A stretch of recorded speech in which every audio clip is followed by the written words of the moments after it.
Goedemiddag, dit is het L1 Nieuws. De Grote Gulpener Vastelovensfinale krijgt toch een vervolg. Na de editie van dit jaar besloot de organisatie te stoppen met het evenement. De toenemende regeldruk en kosten waren daarvoor de aanleiding. Een nieuwe organisatie zet er nu de schouders onder om het evenement nieuw leven in te blazen. De organisatie is al in gesprek met de gemeente en horecaondernemers in Gulpen. De Grote Gulpener Vastelovensfinale vindt volgend jaar plaats op dinsdag 4 maart. Goed nieuws vanuit de vastelovenswereld. L1. Ja, zo is dat, want de officieuze afsluiting van die vastelovend gaat toch door. Kijk. De Grote Gulpener Vastelovensfinale, daar hebben we het natuurlijk over, wordt vanaf 2025 georganiseerd door een nieuwe stichting. Nieuwe organisatie dus, de Stichting Vastelovensfinale Gulpen. De stichting Alaaf die besloot in april dit jaar te stoppen met de organisatie van dat evenement.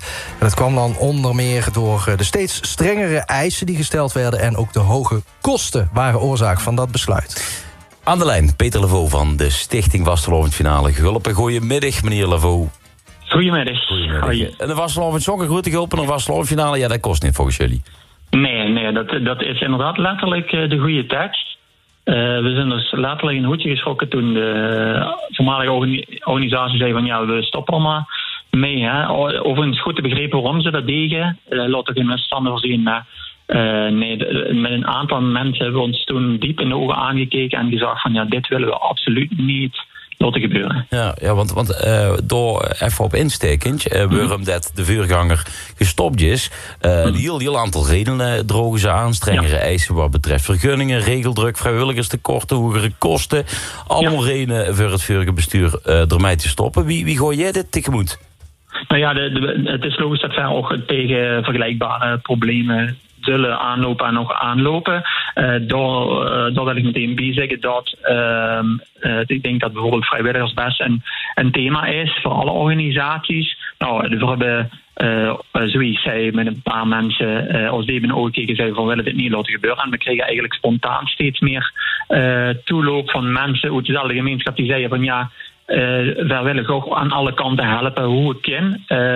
Dus laat ik dat zeggen, qua vrijwilligers denk ik dat we al in de goede richting al zitten.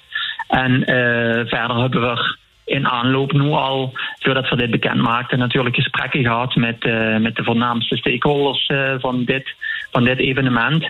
En ze ook in de ogen willen aankijken om te kijken of door commitment wordt om echt er weer gaat van te willen maken in alle opzichten. En ik kan niet anders zeggen dan dat die gesprekken bijzonder positief zien verlopen. Dus we gaan punt 1 met frisse moed er tegenaan en we zijn ervan overtuigd dat we het voor elkaar gaan krijgen. Zeker voor dit jaar, maar we hopen ook voor de komende jaren. Maar we hebben ieders hulp nodig, van de individuele sponsor tot en met iedereen die vrijwillig toch een bijdrage aan zou willen leveren. Ja, maar op welke vlakken, dat vroeg me dan meteen af op het moment dat ik wil vertellen met de stakeholders, dat er in ieder geval kiek kan werden gedraaid. Hoe zitten nou nog losse eindjes, zeg maar? Hoe zitten jullie nou nog van te kijken van, moet nog wat gebeuren op dit vlak? Nou, niet zozeer. Ik denk dat ook met het huidige groepje zoals we bij elkaar zijn, dat we het al wel kunnen organiseren. Maar ze zou zich wellicht kunnen voorstellen dat bijvoorbeeld op een dag zelf, als de finale dan in aanloop is, ja, dat er ook gewoon een hoop handjes nodig zijn om het een en ander te regelen, in goede banen te leiden, mensen, bezoekers op hun gemak te stellen en zo verder. Dus ja, is iedereen welkom om door meer de handen uit de mouwen te steken, zou ik wel zeggen. Helder. Wat werd je precies de opzet? Is het vergelijkbaar met die eerdere edities?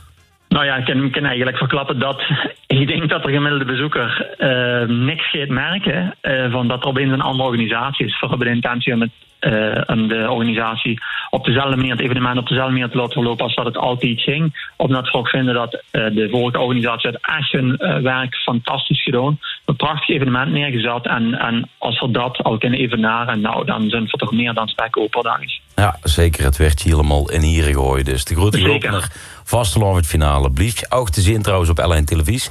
Vindt volgend jaar dan plaats op dinsdag 4 maart 2024. Peter Levaux, heel veel succes met de voorbereidingen. Dankjewel. Ik wil nu al iedereen uitnodigen om dan vooral op dinsdag op de markt in Gulpen lekker te komen aansluiten. Kijk eens, bij deze gemeld. Merci. Oké. Hoi. Bedankt. Hoi.